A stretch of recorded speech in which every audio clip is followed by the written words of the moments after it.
Canelo threw a left hook to the body that Crawford blocked, went for the head control, and responded with a short uppercut.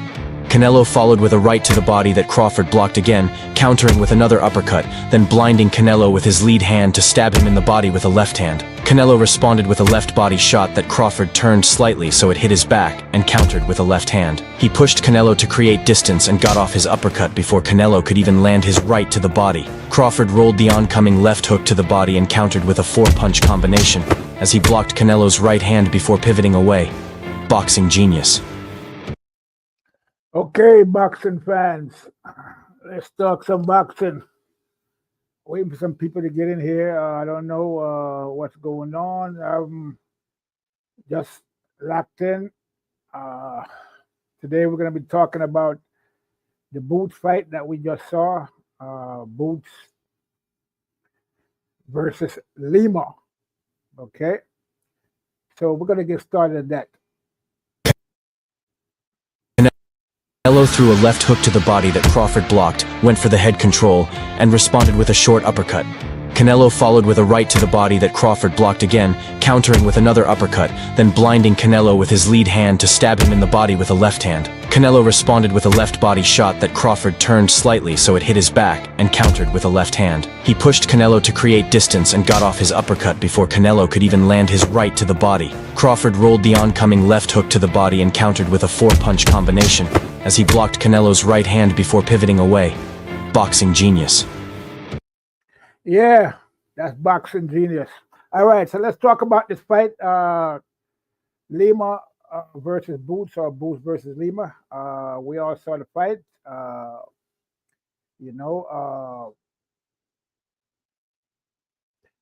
Here it is. Jaron Boots Ennis at junior middleweight making his debut. Will he bring up that destructive power and elusiveness?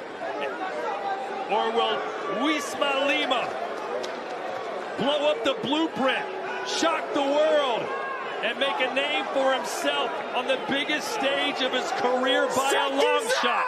Here we go, 12 rounds, and we're off and running.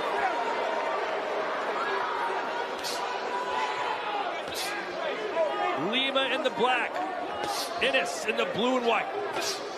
Lima, the southpaw, clever feet, strong puncher, and you can see the size advantage is pretty even here. Normally, Boots likes to have the size advantage at 147, but coming up in weight, you can see that Lima has the muscular shoulders, the chest.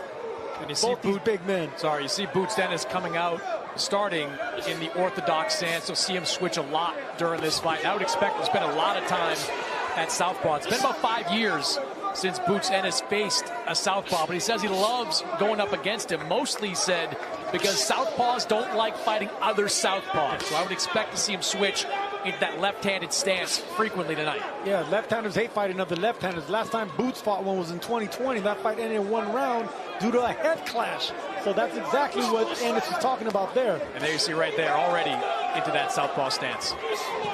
There's a straight shot. I thought Lima was going to land it, but he got caught by Ennis. Beautiful uppercut. He got dropped in round number 1. As soon as Boots turns left-handed, both of them exchange left hands. Boots landed on the money. Lima's hurt. What a debut for Boots. Can he seal the deal right away? This crowd is on fire, and so is Ennis. And down again goes Lima.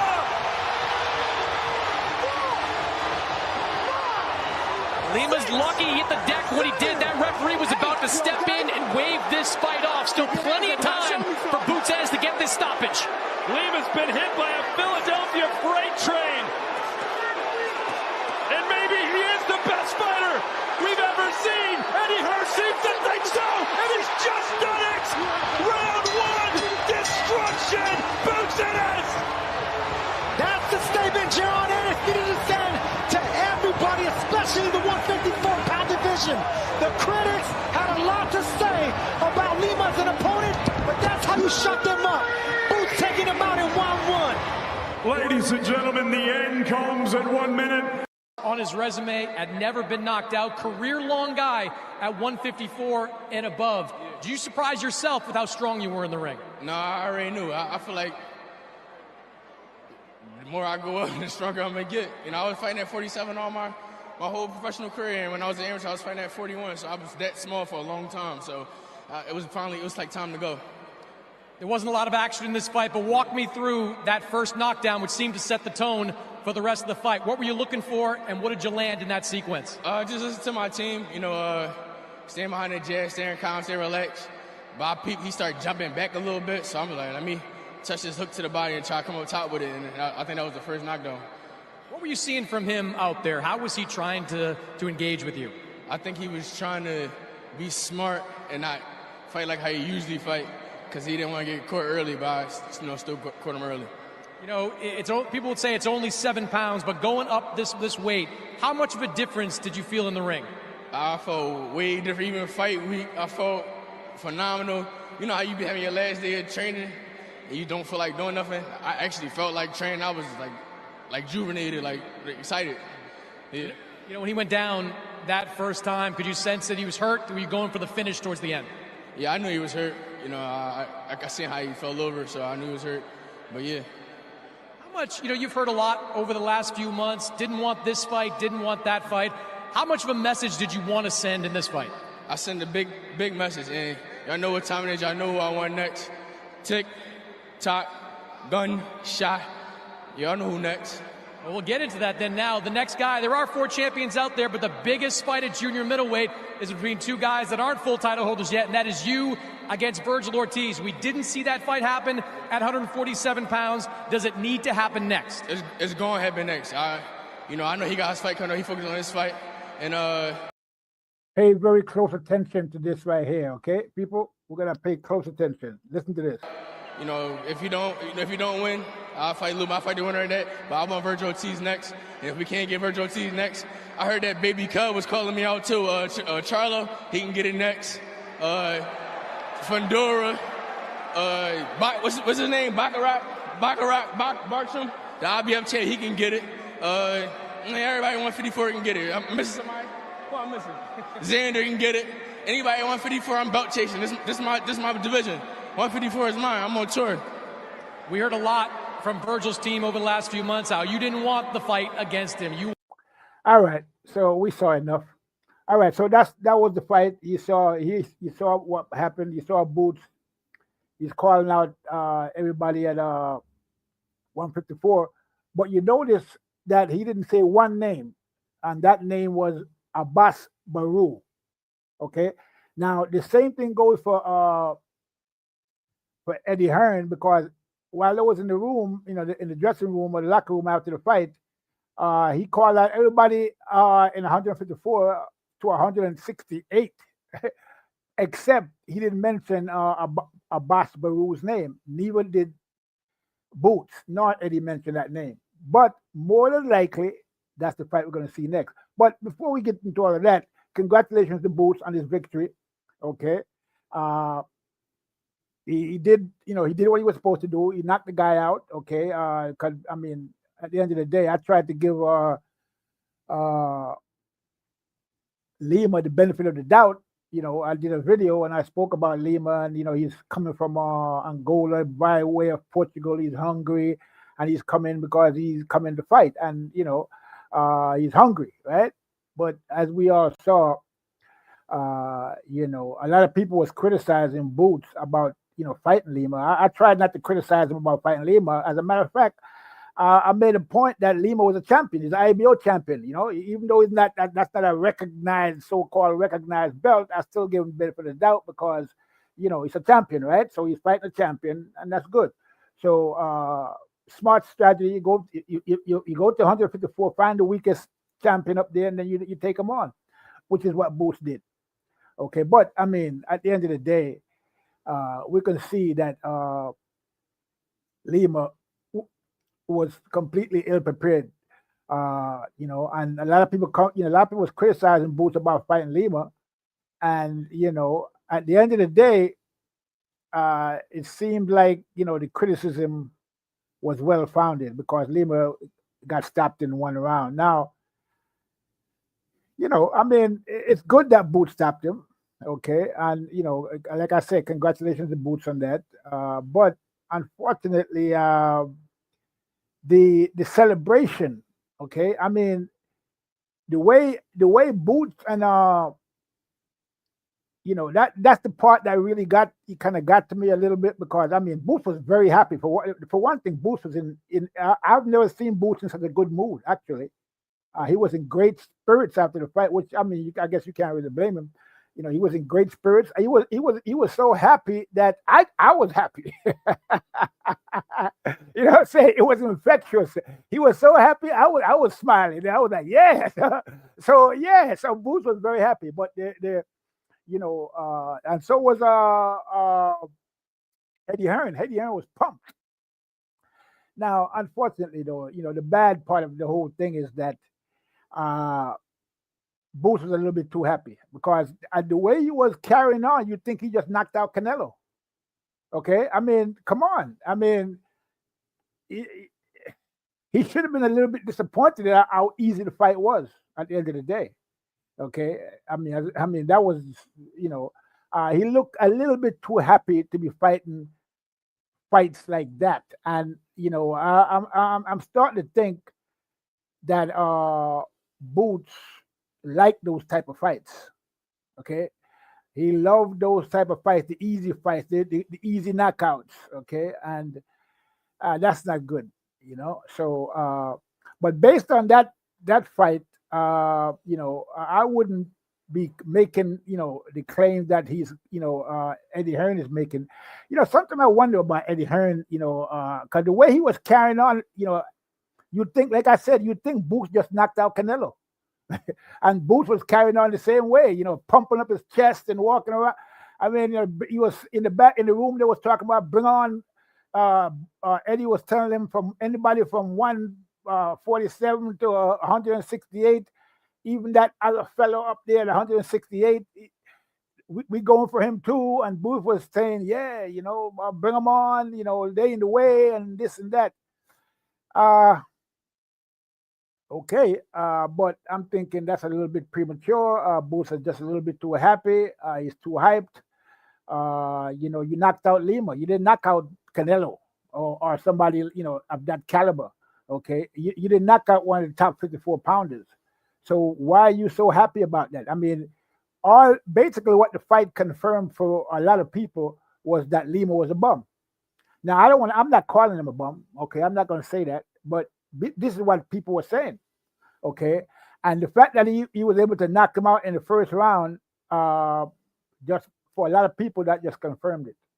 So it is what it is. Now, the part that really interested me was the fact that Boots was calling out all these other guys. Okay, he called practically everybody out at 154. As a matter of fact, that was the highlight of the night. Boots calling out all these guys. A lot of people was they didn't really care so much about Lima.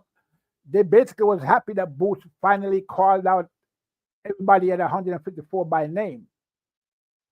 Now, the question is, are we going to see those fights? Because, they call out everybody except the guy that Boots is probably going to fight next, which is Abbas Barua. Okay, he's the guy that's more likely going to be next, which is the WBA champion who just got the title from this guy called Tellez. So this is the guy, I think they're going to go for next, because if you look at the 154-pound fighters, he's probably the weakest one up there. He just got his title, okay, and he looks, I think, from what I'm hearing, he's more than happy to fight Boots next, okay. So more than likely, that's the guy they're going to fight next. But in the meantime, they're talking about Virgil Ortiz. They're talking about, Backrum. They're talking about Pandora. They're talking with all these guys. And, I don't know if we're going to actually see those fights, because here's Backrum. Okay. This is Backrum right here doing some work. Okay.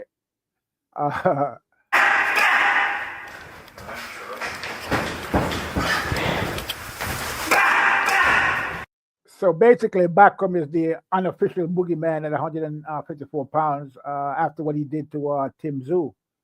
So this is one of the guys that Boots called out. Now, are we gonna see these fights? I'm not so sure. I would, based on what has been going on so far, I wouldn't bet on it.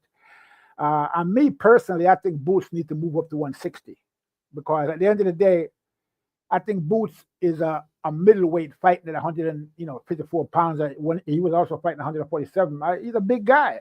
Okay, I don't know if anybody saw the fight with him and Stanionis, and Stanionis looked like a baby in the ring next to Boots. Okay, so Boots probably rehydrated to about 175 pounds. Okay, so he's huge. What he's doing at a middleweight, at welterweight, I'll never know. But now he's at 154 pounds. But personally, I still think that he has to cut weight to make that 154 pound limit. He did look, he didn't look like he lost anything at 154. He still looked sharp. Yeah, he still looked fast. He looked strong. Now, my thing is that I think he'll be a lot stronger, a lot faster, and a lot more powerful at 160. Okay, and if I was his team, that's where I'd be going next. I would the hell with 154. I would move to 160. I think that's the best weight for Boots is 160. You don't have to cut so much, and he'd be a lot stronger up at that weight. Plus, at 160, he could possibly get the fight with Crawford that he claims that he's looking for. Okay, that's the only way he's going to get it because Crawford is not going to come down to 154 pounds. Okay, I mean, we're hearing rumors of him coming down to 160 and fighting those guys for a fourth, undisputed. So that might happen. If Boots can move up and put himself in the mix, that would be a great move for Boots. But I don't think that's going to be the plan. Even though I'm hearing, all this talk from Eddie Hearn.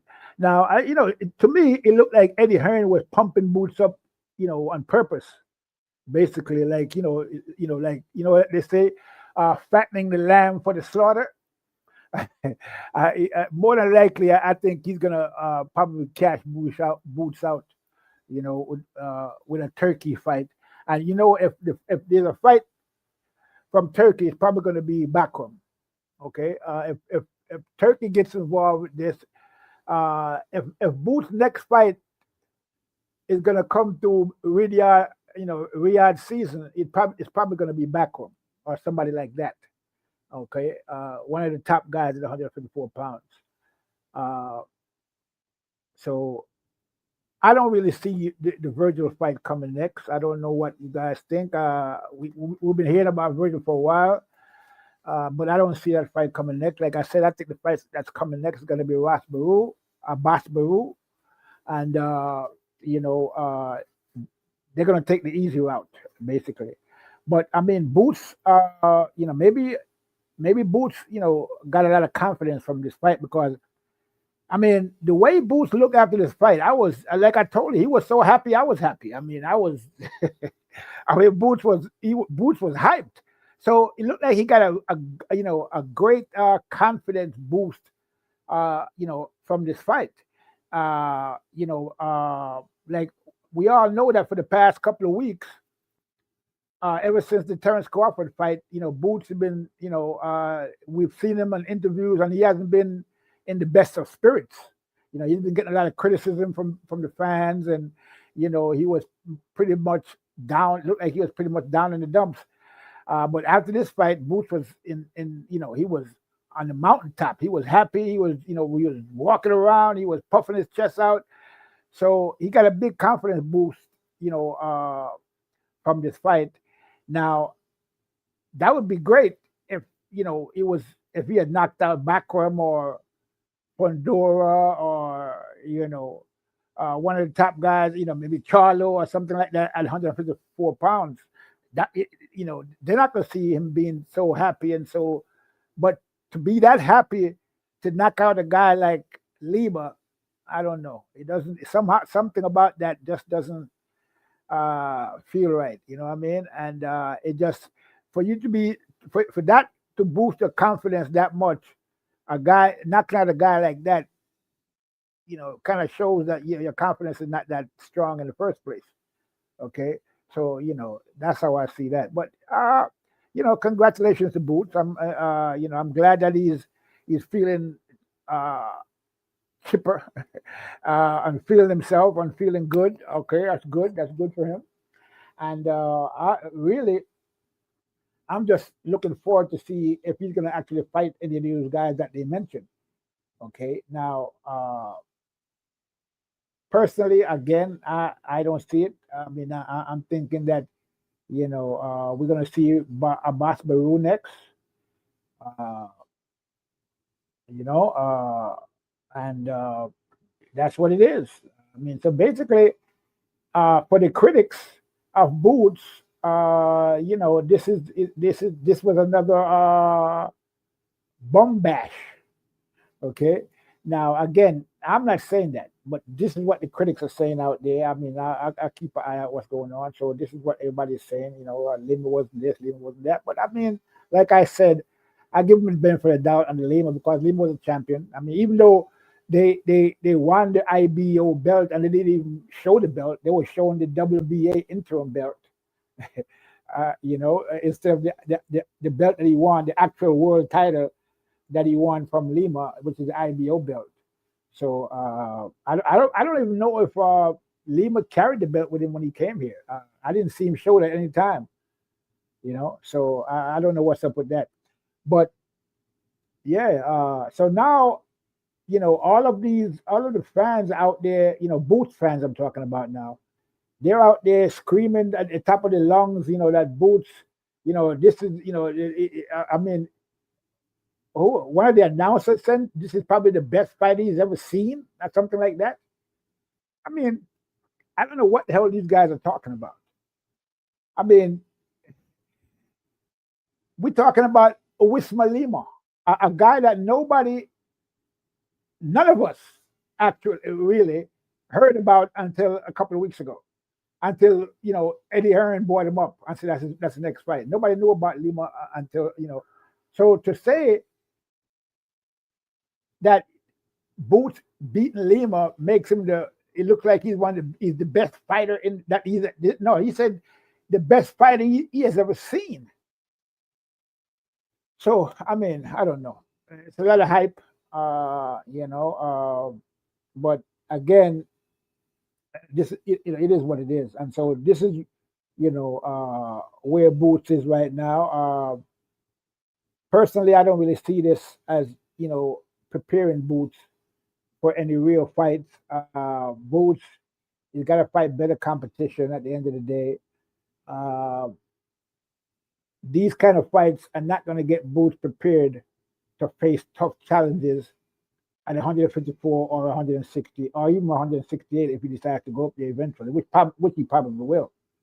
Okay, they need to put Boots in. Now I don't even know. I'm not even sure if the problem could be corrected at this point.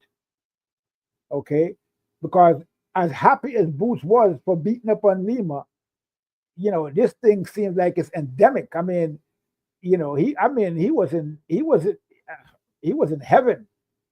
I mean, Crawford beat Canelo and he wasn't that happy.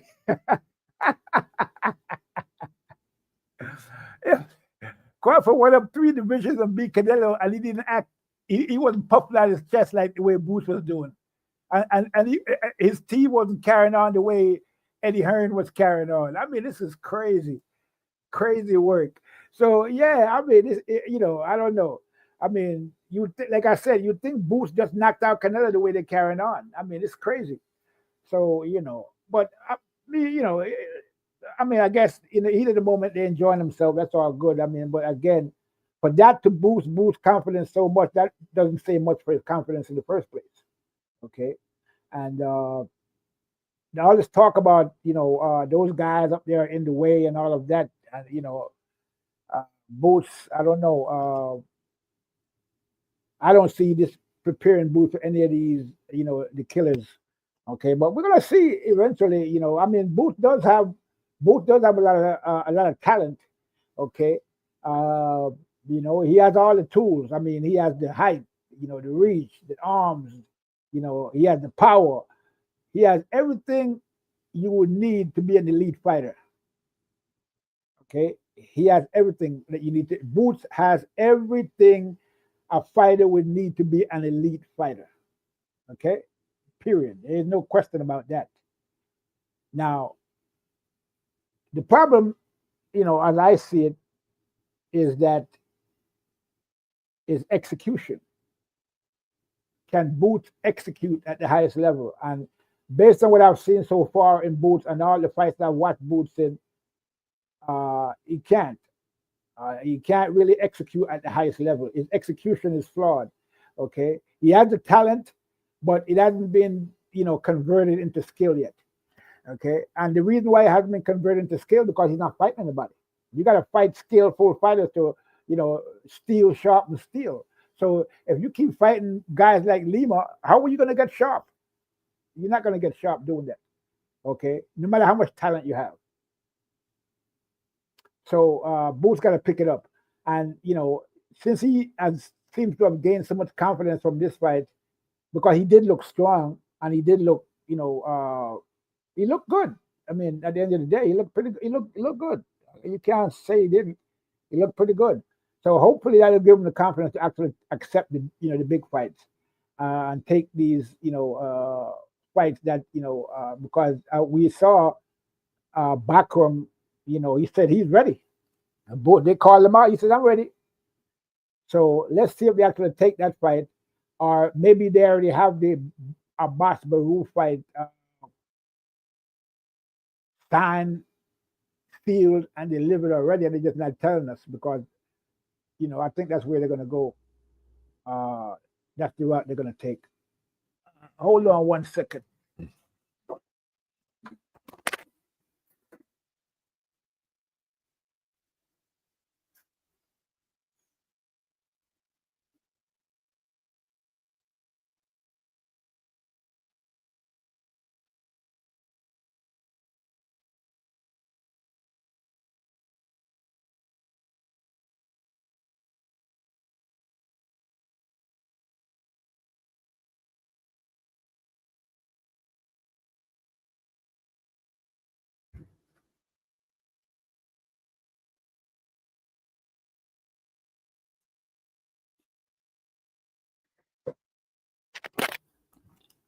Okay, so yeah, I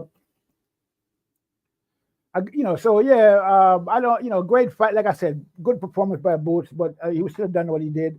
Uh, Lima turned out to be a lemon, so it is what it is. And I mean, I guess we could say that Boots made him look like a lemon. Okay, and that wouldn't be wrong. I mean, we could say that. Boots made him look like a lemon. Maybe he's not that much of a lemon, but Boots made him look more of a lemon than he actually was. So yeah, we can give. I mean, Boots did his thing in there, like he was supposed to do. But again, I don't really see that preparing Boots for the tough fight, like I said, and he hasn't had a tough fight yet. And I'm just thinking that he's too comfortable and too happy to be fighting guys like Lima, and his fan base is too happy to be, for him to be fighting guys like that. They don't really care who he fights as long as he he beats them up. And I think Boots kind of liked that himself. He was grinning from ear to ear. I've never seen Boots so happy in my life. Okay, he was happy as a pig in mud. So yeah, that was crazy the way he was carrying on. And Eddie Hearn was boosting him up. So I don't know. This thing was. I mean, it is what it is. At least he's calling out the guys, and that's what most people are. A lot of the people were happy about. Even some of his fans, they were saying that they're glad that he called them out. But yeah, okay. I mean, it's to the point where people are just happy that Boots is calling somebody out. Okay, they're just happy that he mentioned people's names. I mean, come on. Yeah, I mean, they're just happy that he actually mentioned some of these. They don't even care if he fight these guys. They're just happy that he called out the names. And more than likely, he's not going to fight any of these guys. even though I would love to see him fight some of these guys, I just don't. I'm sorry, I just don't believe it. I don't see it. I don't see it happening. I have to see it announced and the date and the venue set before I believe it. Because all of this talk about him signing his part of the contract with Virgil Ortiz, that don't even sound right. What is that all about? I mean, what do you mean you sign your part? What kind of deal is that? You signed your part, but Virgil didn't sign his part. What did you actually sign? Did you sign an actual contract? Was it an actual contract? It doesn't sound like it. Okay, so we don't know what's going on with that. But Virgil is going to have to get past Lubin, which I don't really think is going to. I'm not totally and 100% convinced that Virgil could actually get past Lubin. Okay, and if Lubin wins, we heard Boots say that he would fight Lubin. So that would be an interesting fight as well if that was to happen. I mean, Boots. I don't know. Boots has such talent, man. That if they had like brought him along correctly, the way they're supposed to, instead of like basically babying him all this way, he would have been a vicious fighter, man, because he has everything that you need to be a top elite fighter. But they're just not bringing him along. They're not giving him the competition that he needs to have. He's 34 fights, 35 now, okay, with 31 knockouts, okay, and still, we're still talking about him fighting the top guys, okay, so I don't know, where this is going to go, but I guess we're going to have to wait and see if he's actually going to fight any of these guys and who he's going to fight next. But as far as I'm concerned, I see him fighting Abbas Baru next. That's the move that Eddie Hearn is probably going to make, unless they get a big fight offer from Turkey, and Turkey might try to have Boots fight one of those guys, maybe Virgil, maybe Abbas. I mean, not Abbas, Bakram, because I don't really see, without Turkey's involvement, I don't really see Boots fighting anybody of any consequence. Because I think what would happen is that Eddie Hearn don't want to pay these guys. I don't know what he paid Lima, but I saw Rashidi Ellis. He was on Mill City Boxing. Shout out to Mill City. He was on there talking about how Eddie Hearn, didn't offer him, the money. And Eddie Hearn was out there bragging about how he offered Boachuk 7 figures. And from what I'm hearing, they wanted to pay Rashidi Ellis $500,000. So, and then Rashidi Ellis was saying on Mill City, well, why didn't he offer me the 7 figures? I would have took the fight for the 7 figures. You know what I mean? But I get it. Rashidi Ellis is a guy that, even though he's a mover, okay, he's gonna move, he's gonna box, and even though he has conditioning problems, because the fight that I saw him in, the last fight I saw, which is a while now, I saw Rashidi Ellison. He ended up gassing out at the end of the fight, and that's how he lost. Okay, so I'm pretty sure he would have lasted a lot longer than Lima. That's for sure. Okay, because he would have been moving, and he wouldn't just stood there and came toward. He wouldn't just walk into punches the way Lima was doing. He wouldn't be coming forward like that. He'd be fighting on the back foot against a guy. Booth would have to chase him. So I can see why they wanted to fight Lima, because he's a guy going to come forward right into the punches, and guys like Rashidi Ellis, they're not going to do that. They know how to carry themselves. They know what to do in there, and whether or not Boots can handle guys like that, I'm not sure, because we saw that after the fight with Trizakian, after the first fight with Trizakian, and we all saw what happened in that fight. Boots, the next fight was Villa, Roman Villa or something like that. That was his name, and that fight was that guy was a guy who you had to like basically carry him into the ring and plant him plant him there because he's not gonna move. Okay, this guy didn't move. He doesn't move. He's like a tree. He doesn't move at all. So he just stood there and took punishment. Okay, and that's the guy they fought after fighting. After fighting Trizakian because they wanted to look good. Okay, they didn't look good against. They beat he Boots practically won all the rounds. Well, he didn't win all the rounds, but he won most of the rounds in that fight. But he looked terrible. And so in his next fight, instead of fighting somebody where they could correct whatever that problem was with Trizakian, instead of fixing the problem, with him and Trizakian, they put somebody else that didn't do what Trizakian do.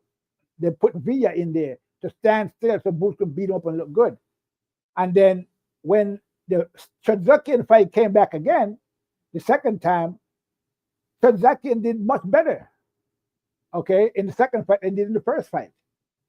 He actually brought the fight to Boots more, but he was still moving, and he gave Boots a lot of problems in there. Okay, so the problem of whatever problem Boots have fighting guys like that was not fixed.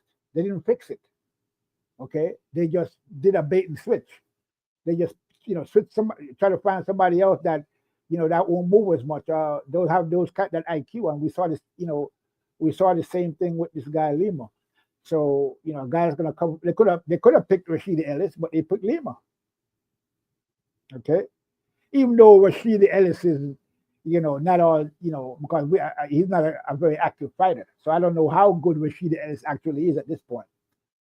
Okay, but we all saw what happened. So yeah, so Boots, has called out the whole 154 division. Let's see if he's actually going to fight any of these guys. I would love to see it. Okay, I think I'm pretty sure Bozy is doing a good job. I mean, he's doing his best, I should say, with Boots. But maybe they should bring in some other people in there to, co-train Boots or show him something different, because I saw the interview with Boots and YSM, and, Jamil was asking Boots, who was the best guy he's been in there with, in terms of sparring and all of that. And Boots said his dad. It's like, I'm like, what? So, he asked him who had the best right hand, who had the best this, who had the best that, and he said the best jab that he ever, the guy that he's been there with the best jab was his dad. The guy that he's in there with the best, the guy that he has been in there with that had the best best speed was his brother or somebody like no, not his brother, somebody else. But he mentioned his brother. So that means that Boots is not really sparring much people. I mean, if he's the best, there's no way you can tell me that Boots that Bozy Ennis got the best jab. If Bozy Ennis had the best jab that Boots has ever faced, who's he sparring? Bozy's what, 70-something years old? So that doesn't make any sense at all. How could Bozy be the guy with the best jab you had that you ever faced? That means you're not really facing anybody, whether it's in sparring or in the actual fights. So yeah, there it is. I didn't make it up. It's right there in the interview. So yeah, I don't know. Boots did he did a great job in there against this guy Lima, which he's supposed to, and congratulations. But I don't really see. He didn't really show me anything in there, that I could say, well, yeah, because the fight was over in one round. He could at least carry the guy for 2 or 3 rounds to get some work. you know what I mean, make it look good at least. But he just blasted him out of there. You know what I mean? You know, which is didn't make it look any good. You know, make it look good. So I don't know. But you know, maybe you know he needed that. He needed that. Maybe Boost needed that confidence boost, and you know, after all the talk and you know the fans criticizing him about the Crawford fight, and you know everybody asking about Crawford, and you know, you saw the look on his face every time they asked him about Crawford. He's looking all pissed off, but he did answer another question about Crawford again. That I think one of the guys from England asked him. One of the reporters asked him about the Canelo fight. Did he watch the fight? And he said the Crawford Canelo. He said he didn't watch it. He still didn't watch the fight yet, but he did give Crawford more props this time. Okay, because he was in a good mood now. Okay, he was hyped. So he gave Crawford, a lot more credit than he did in the previous interviews about that question. You know, he was a little more expansive on his answer. Okay, but he's claimed that he still didn't watch the fight, which is hard to believe. So Backroom says he's ready. Are we going to see Boots and Backroom next?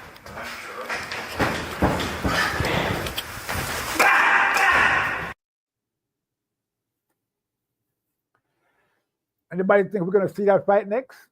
Yeah, that would be a great fight. Okay, that would be something else if we were to see that fight next. But somehow I just don't think we're going to see it.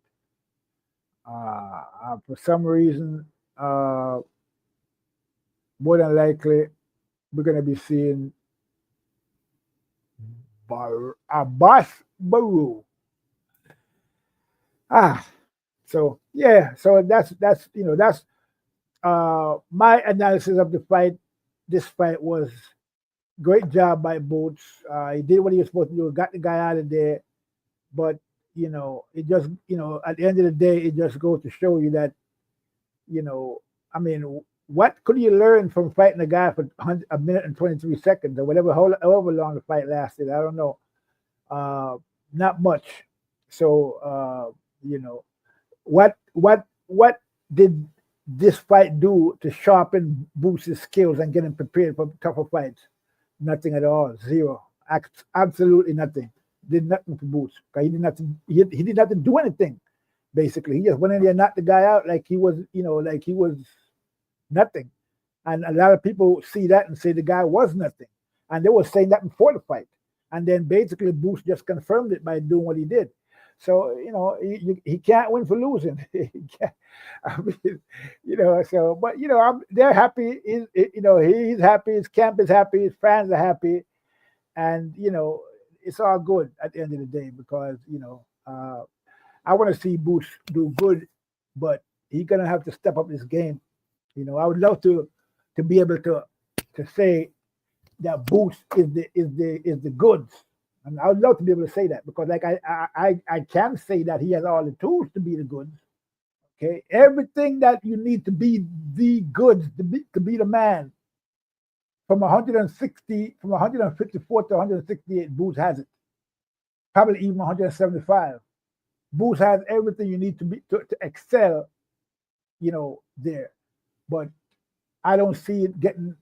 I don't see the competition to make him, sharper.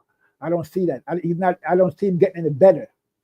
Okay, at the end of the day, and that's a tragedy at the end of the day. Okay, they need to step up, really step. I don't know if it's too late for them to do that now to put him in there with tougher competition. Maybe it's too late now, and they just got to go with what they have, but. I don't know. He looks pretty strong at 154 pounds. I mean, he looks great. And like I said, he probably look even great at 160. So we'll see how everything plays out, in the end. But even like I said, he has all the tools, but he hasn't really he's not sharpening his tools, and we haven't learned anything from this fight with Lima. Basically, that's what it comes down to. And if we haven't learned anything, I don't think Boots has learned anything from this fight either. So it's just another fight that didn't really move the ball forward, really, at the end of the day. Okay, in terms of experience, skill, and all of that. So we're gonna have to wait to see who Boots is gonna fight next.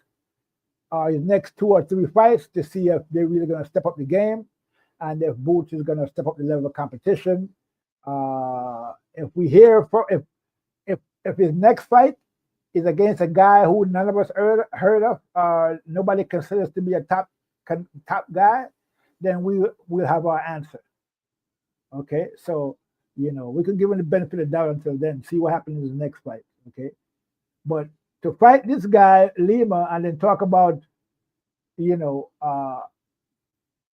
other guy at 168, that's crazy talk. You know what I'm saying? It looked like Eddie Hearn is trying to set Boots up. But Eddie Hearn is trying to fatten the calf, fatten him up for the slaughter, because I don't know, talking about could could absolutely destroy everybody. I gotta see it to believe it. I'm sorry. So I wouldn't put it past Eddie Hearn to be doing that. You know what I'm saying? I wouldn't put it past him. Let's see what they're saying. What's this? Humble servant. How you unify 1 of 7 when you don't know anything about the fighter? I'm not sure what kind of question that is. How you unify 1 of 7 when you don't know anything about the fighter? Boots unified 147. He had what? He got the belt, the IBF belt that they stripped from Crawford. They gave it to him, and then he fought Stanionis for the next belt, right? Who I think Stanionis got the belt the same way that Boots got his belt. So I mean, I don't know, Yeah, Boots did unify 147, but like I said, he got 1 belt by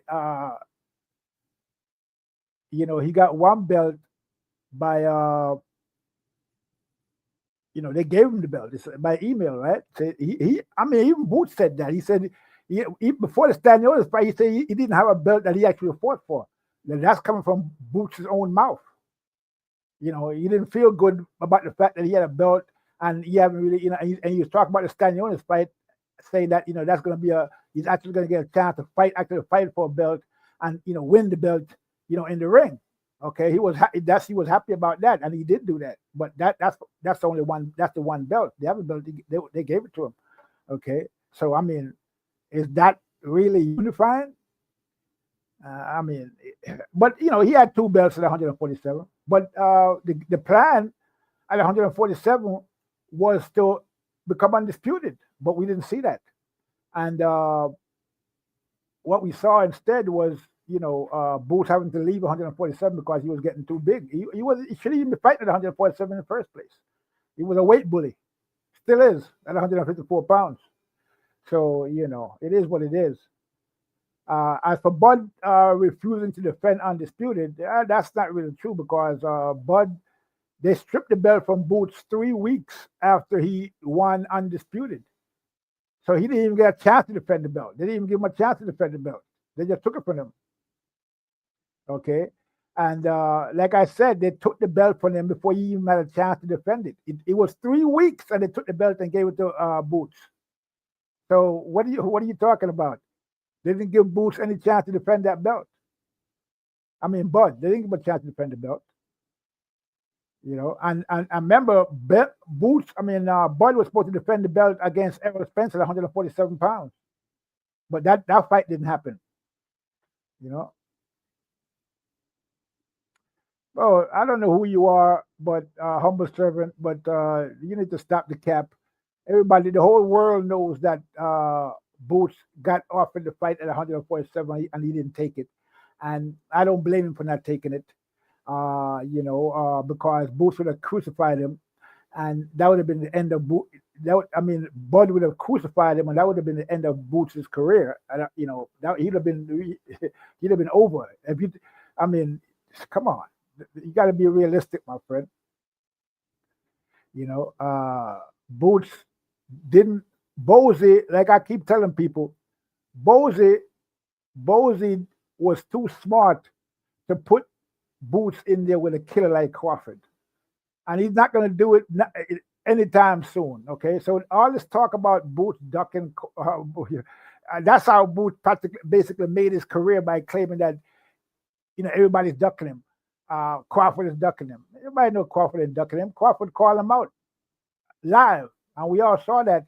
Crawford said, "Who did you try? You said that you would want to fight me. How come I don't know anything about that? How come you didn't call me out?" So anybody saying that Crawford duck Boots is not too smart.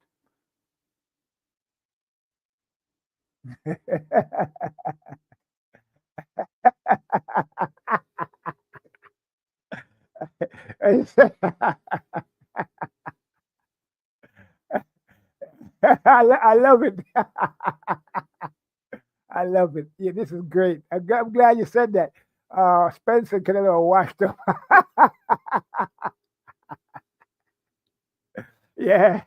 Okay. So the funny thing is that a lot of the people criticizing, a lot of people criticizing Crawford, mostly Spence fans, and so look how fast they're turning on Spence and Canelo. Before the fight, Spence was too big. Crawford was light in the ass. Spence was the bone collector. Spence was the bone collector. When he fought Ugas and broke his eyes, they started calling him the eye collector. Right? He was collecting eyes. Okay, and he was breaking bones and collecting eyes. And then this is who Spence was, right? And as soon as he got beat up and retired by Crawford, all of a sudden, he was in an accident. He was washed up. He was, on drugs. They just completely threw Spence under the bus. His own fans just threw him under these heterosexuals threw Spence under the bus.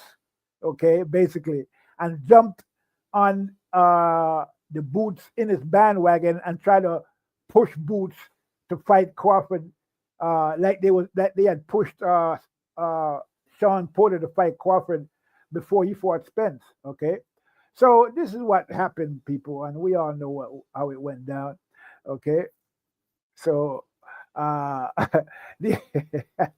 so now we come to when it was announced that Canelo was going to fight Crawford, everybody said, "Oh no, Canelo is going to kill this guy. There's no way he could beat Canelo. Canelo is too big. Canelo is too strong. Canelo has been at the weight for 10 years.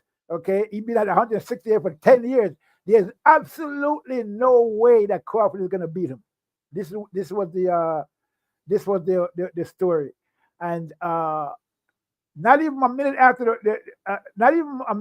the fight was actually doing the fight, they were saying it looked like Canelo is washed up. Okay, now remember they were saying that Crawford had no resume. His resume is weak. Okay, and now we see that Spence and Canelo is just two nobodies on Spence and Crawford's weak resume. Okay, so it is what it is, and if Boots fight Crawford, it's going to be the same result.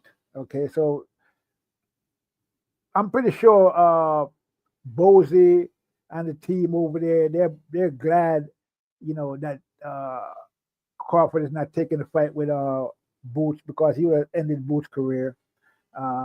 This is what it is. They know that. I don't know if because I don't hear Bozy calling Boots the best fighter in the world. I don't hear him saying that. He's calling Crawford the best fighter in the world. so he's calling Crawford to go. Bozy's not calling Boots the best fighter in the world. He's calling Crawford the best fighter in the world. Bozy, people can talk all the nonsense they want to talk, but Bozy knows what time it is.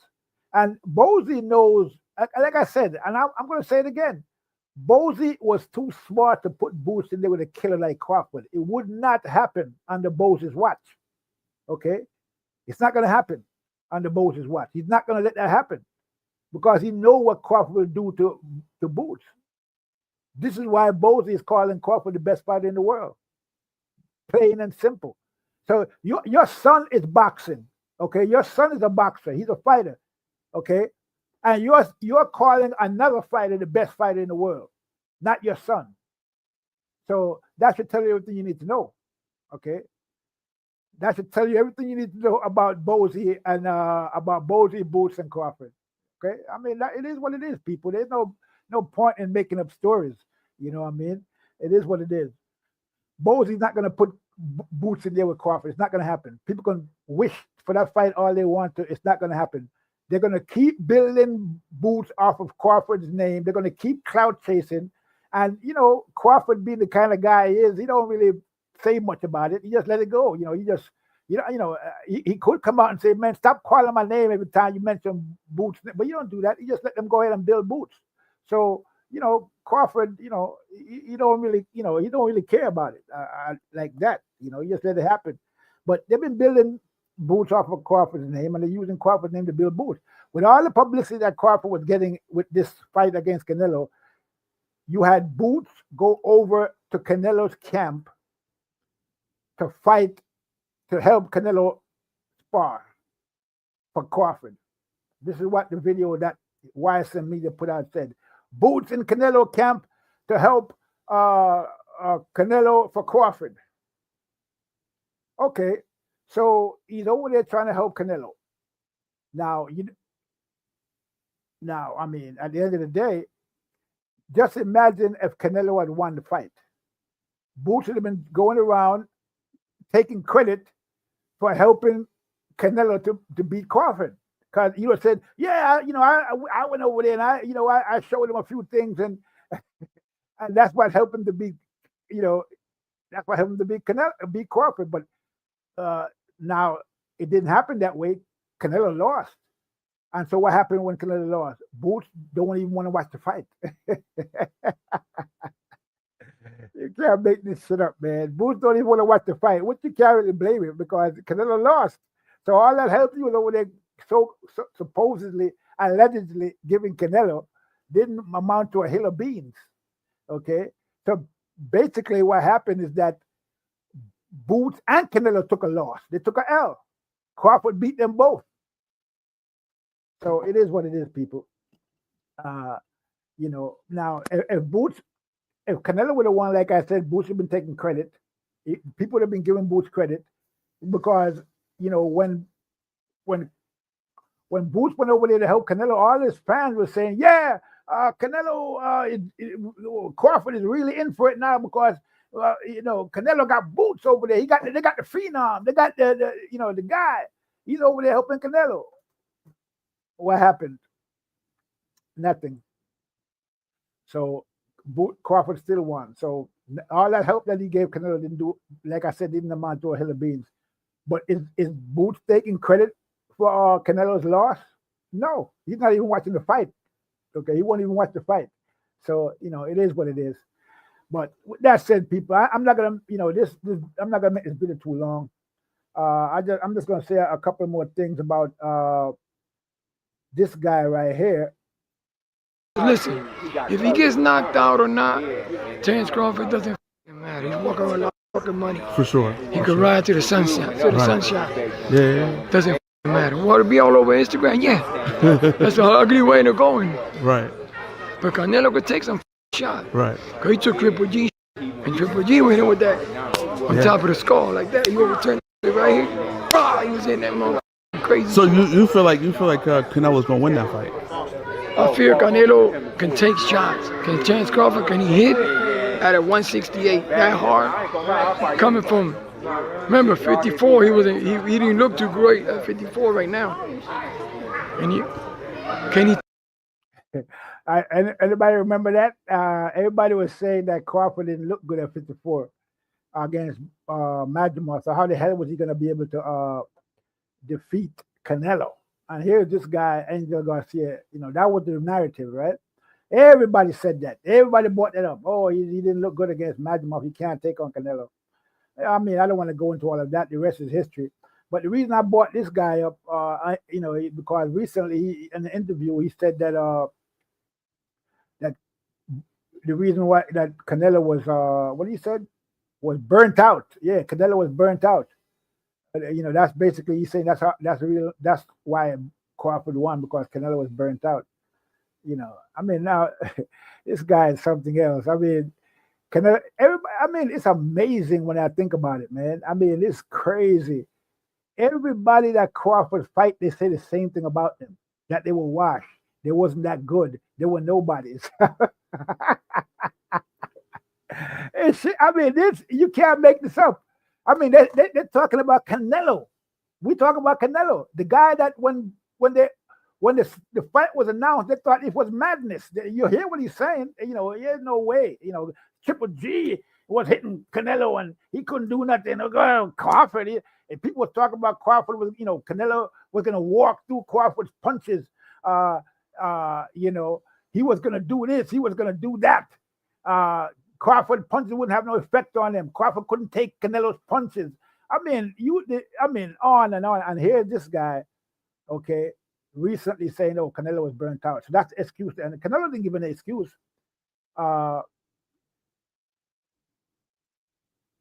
Exactly, double-edged logic.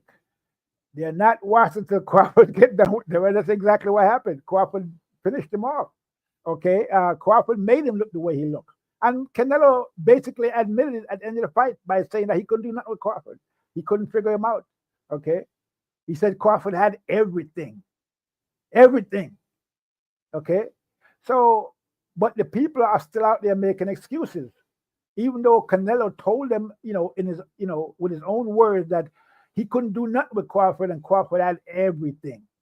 Okay, so here's this guy, recently making excuses about Canelo was burnt out, this, that, and the other. And I'll tell you right now, if Canelo fought a lot of guys that's still at 168 right now, well, he already beat everybody at 168, so I don't even know who he's going to fight. He'd have to go to 175 to fight anybody, really. Okay, so Canelo is not washed. He just couldn't do nothing with Crawford. Simple as that. Okay, but people just can't comprehend that. They don't understand how good Crawford really is. Okay, so they say the things that they say and talk the nonsense that they talk. And just let me ask you something. I mean, just look at this. I'm going to pull this up. Let's take a look at this.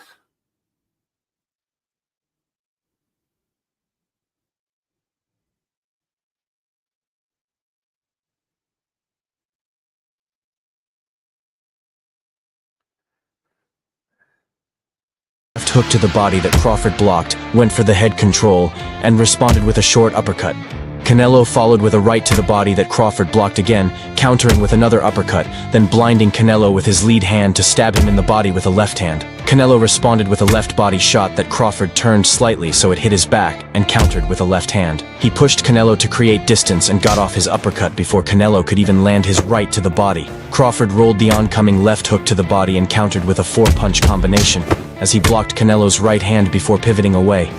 Boxing genius. Absolute boxing genius. Okay, so who do you see fight like that?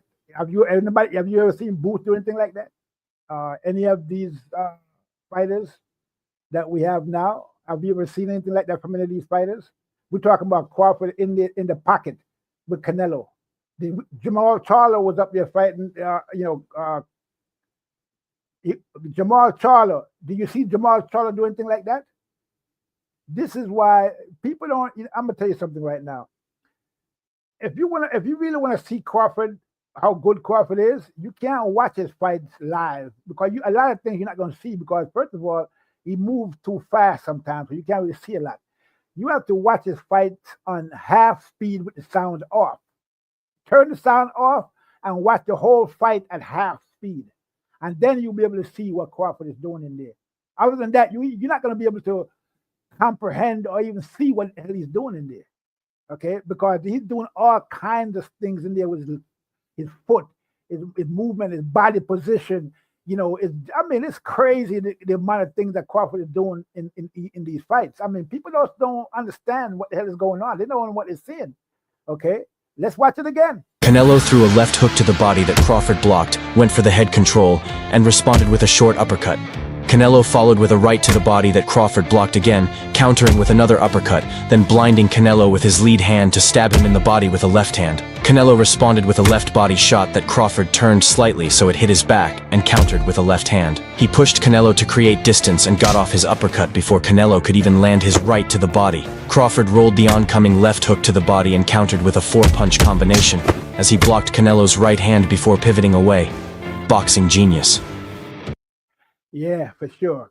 So at the end of the day, people, Boots is, good fighter, but nowhere near the caliber fighter that Crawford is. And basically, I don't even think he ever will be, based on what we're seeing now and the people that he's fighting.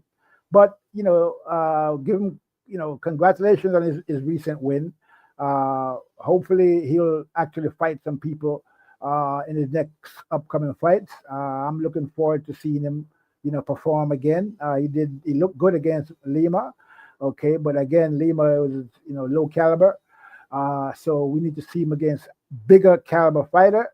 And, I would love to see Boots actually step up his game, because I would love to jump, I love to get behind Boots, okay? I would love to get behind Boots and say, yeah, Boots is the best fighter, and, he's going to go far, and that he's going to take over after Crawford is gone, or even before Crawford is gone. But I just don't see it. I'm sorry. I'm not going to lie and say that he has the goods. He has all the tools, but he doesn't execute them very well at the end of the day against good fighters, even B fighters like Karen Suzuki, and give him trouble.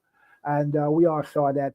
It looks like the only kind of fights that Boots like is fights like Lima, fights where he can just bash these guys and, come out looking good. He likes to look good. So in order for him to look good, they got to put people in front of him that's going to make him look good. And so this is what it is. So, it is what it is. Okay.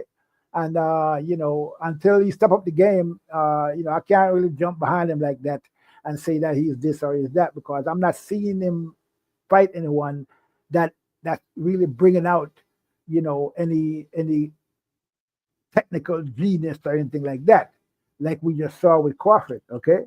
We don't see that from Boots because he's not fighting anybody.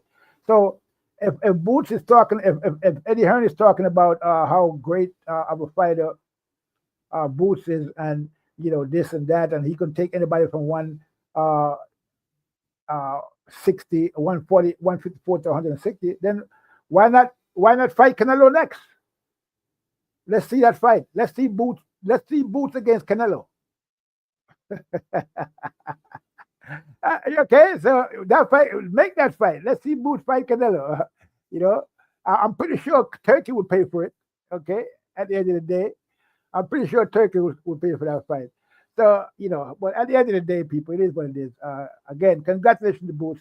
It is what it is. We gotta wait to see if Boots gonna stop the competition. And with that said, I'm gonna leave it there. This is TBE Boxing saying, I'm out. Canelo threw a left hook to the body that Crawford blocked, went for the head control, and responded with a short uppercut.